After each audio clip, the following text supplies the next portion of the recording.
বিএনপিকে ভালো করে বলতে চাই যে জনতার বিপরীতে গিয়ে বিদেশি শক্তির উপর নির্ভর করার পরিণাম কি হয় শেখ হাসিনা থেকে সেটা শিক্ষা গ্রহণ করার চেষ্টা করেন।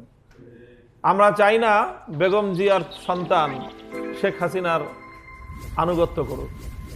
আমরা চাই না বেগম জিয়া এবং শহীদ জিয়াউর রহমানের সন্তানের পরিণাম শেখ হাসিনার মতো হোক, এটা আমরা চাই না।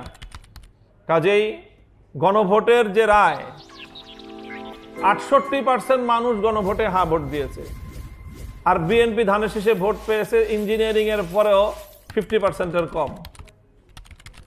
তা আপনারা 50%-এর কম জনগণের ম্যান্ডেট নিয়ে 68% জনগণের ম্যান্ডেটের বিরুদ্ধে লড়তে চান, এতটুকু রাজনৈতিক বোধ তো থাকা উচিত। যদি এটা নিয়ে বেশি বাড়াবাড়ি করেন তো দেখবেন এদেশের মানুষ আবার সেই পিআর পদ্ধতির দিকে নতুন আন্দোলন শুরু করবে।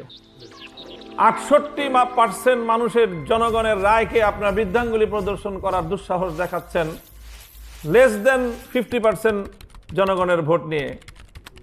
আপনারা 50% মানুষের ভোটও পান নাই, আপনারা 209টা আসনের গরম দেখান, 2/3 মেজরিটির আপনারা এখানে গরম দেখাচ্ছেন।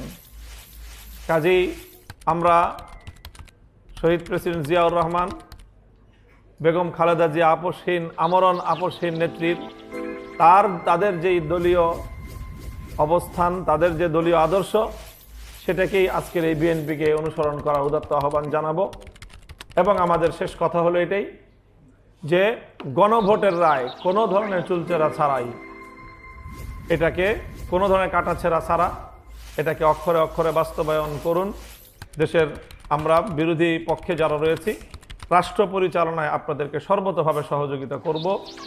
আর যদি আপনারা টালবাহানা করেন, আবারও সেই কথাই বলছি, বাঙালিকে হাইকোর্ট দেখাতে গেলে জনগণ কিন্তু আপনাদেরকে রাজপথ দেখিয়ে ছাড়বে ইনশাআল্লাহ।